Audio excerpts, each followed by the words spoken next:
अस्सलाम वालेकुम नाजरीन, कश्मीर पर अब किसी भी किस्म का कोई कंप्रोमाइज़ नहीं होगा। शाह महमूद कुरैशी ने सऊदीया की लाज रखी है ये बयान देकर कि सऊदीया के मुआशी हालात ख़राब हैं, इसलिए पैसा वापस मांगा। दर हकीकत सऊदीया के पास $500 अरब फॉरेन रिज़र्व है। अंदरूनी ज़राए के मुताबिक नए इस्लामी ब्लॉक की ज़िद में अरब ममालिक पाकिस्तान पर मुआशी दबाव बढ़ाना चाहते हैं, तभी पैसे वापस मांगे। चीन से लिया, सऊदीया को अदा कर दिया, बाकी रकम भी कुछ दिनों में अदा कर दी जाएगी, मगर कश्मीर पर अब किसी भी किस्म का कोई कंप्रोमाइज़ नहीं होगा। पाकिस्तान की खारजा पॉलिसी मुकम्मल तब्दील हो चुकी है, वक्त बदल चुका है, ग़ुलामी की जंजीरें टूट चुकी हैं। पाकिस्तान ने भी अब डरना छोड़ दिया। नाजरीन, क्या आप जानते हैं पाकिस्तान को कश्मीर पर खामोश रहने के लिए क्या ऑफ़र हुई? पाकिस्तान का मुकम्मल बैरूनी कर्ज माफ़। भारत जब 5 एटमी धमाके कर रहा था तो पाकिस्तान को ऑफ़र हुई थी, आप एटमी धमाके ना करें, $6 अरब मिल जाएंगे, वगरना मुआशी पाबंदियाँ आयद होंगी। पाकिस्तान को पत्थरों के दौर में धकेल दिया जाएगा। लेकिन पाकिस्तान ने भारत से ज़्यादा एटमी धमाके किए, सब कुछ हुआ। आज पाकिस्तान अल्हम्दुलिल्लाह पहले से कहीं ज़्यादा इस्टेब्लिश है। आज पाकिस्तान के पास 1 पॉइंट एजेंडा है, कश्मीर। लालच नहीं, इमदाद, तेल सब बंद होगा, मगर हम जानते हैं कौन क्या कर रहा है, हमें क्या करना है।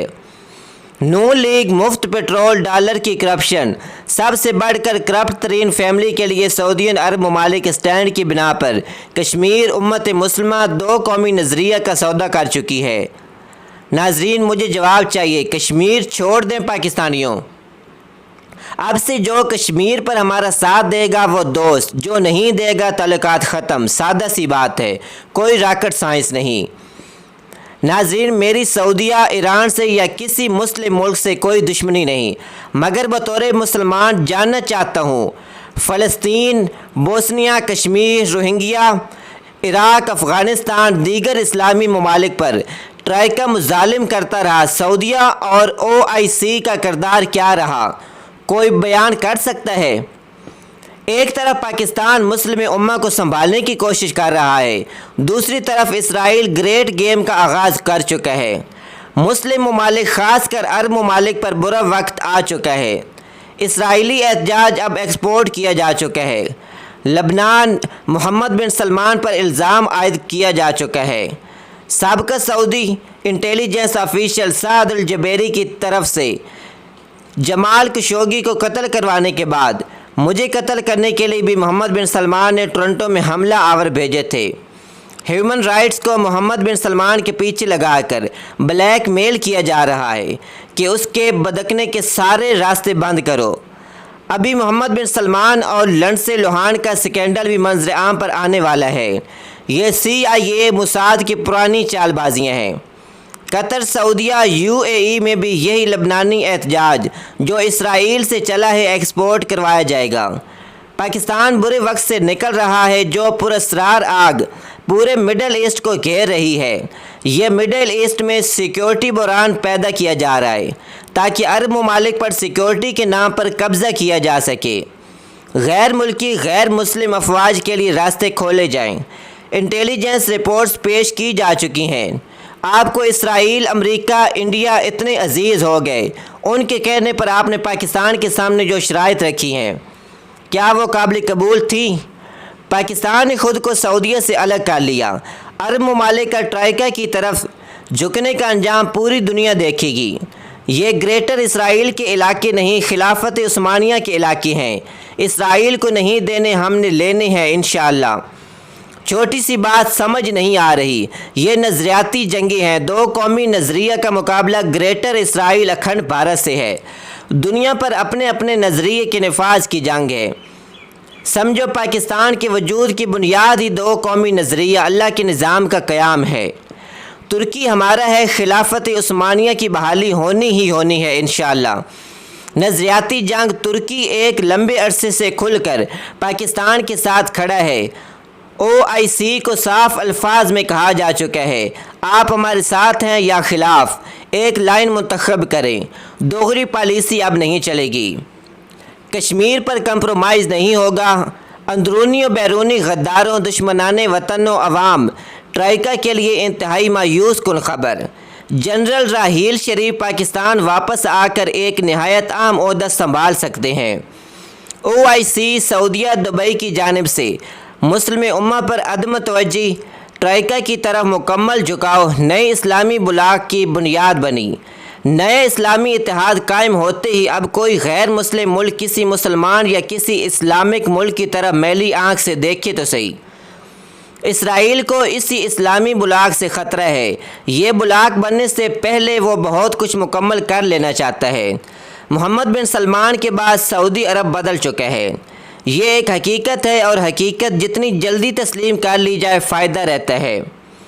ریاست سعودی عرب نے ہر مشکل وقت میں پاکستان کا جہاں تک ممکن ہوا ساتھ دیا ہے، اور یہ تعلق واقعی برادرانہ تھا جو اب برادرانہ نہیں رہا ہے۔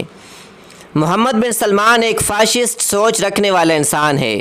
وہ سعودی عرب کو ان اصولوں پر چلانا چاہتا ہے جو باقی دنیا کے ہی نہیں، ان کے اپنے مفاد کے لیے بھی نقصان دہ ہیں۔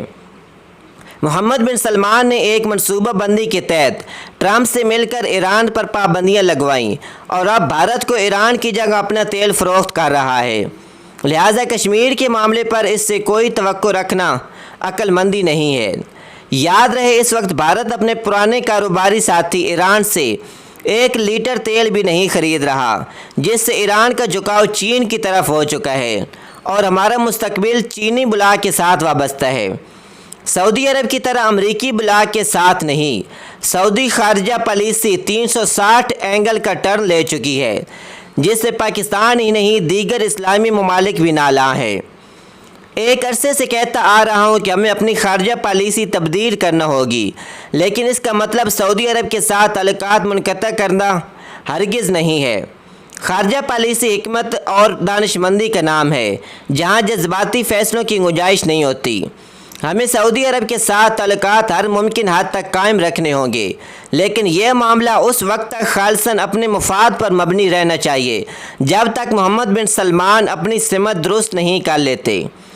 اگر ہمیں عرب دنیا کی ضرورت ہے تو عرب دنیا کو بھی ہماری ضرورت کم نہیں ہے، لیکن اب یہ تعلق صرف اقاموں کے تحفظ کو نظر میں رکھتے ہوئے نہیں۔ ہمیں دیوالیہ پن سے بچنے کے لیے 6 ارب ڈالر چاہیے تھے، جو آپ نے دے دیے، بہت شکریہ، لیکن نہ تو یہ قیمت ترکی اور ملائیشیا سے دور رہنے کی تھی اور نہ ہی کشمیر سے دستبردار ہونے کی۔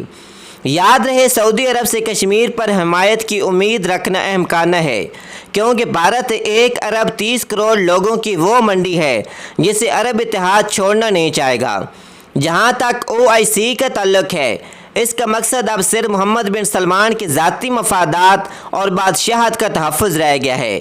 اگر اسے اپنا مفاد عزیز ہے تو ہمیں بھی اپنا ریاستی مفاد عزیز ہونا چاہیے۔ ہمیں بھولنا نہیں چاہیے کہ محمد بن سلمان نے اپنے ہم نسل اور ہم لسان قطر کو نہیں چھوڑا، ہمیں کہاں برداشت کرے گا۔ بھارت نے ایران سے معاشی تعلقات منقطع کر لیے ہیں، جس کا ہمیں فائدہ اٹھانا ہوگا۔ سعودی عرب سے سفارتی تعلقات بہتر رکھنے میں فائدہ ہے، لیکن ہمیں یہ فائدہ ترکی، ملائیشیا، قطر اور ایران کی قیمت پر ہرگز نہیں اٹھانا چاہیے۔ ناظرین، آپ دیکھ رہے ہیں غازی ٹی وی۔ چینل کو سبسکرائب کیجئے اور بیل آئیکن کو پریس کر لیجئے تاکہ آپ کو آنے والی ویڈیوز کا بروقت نوٹیفیکیشن مل سکے۔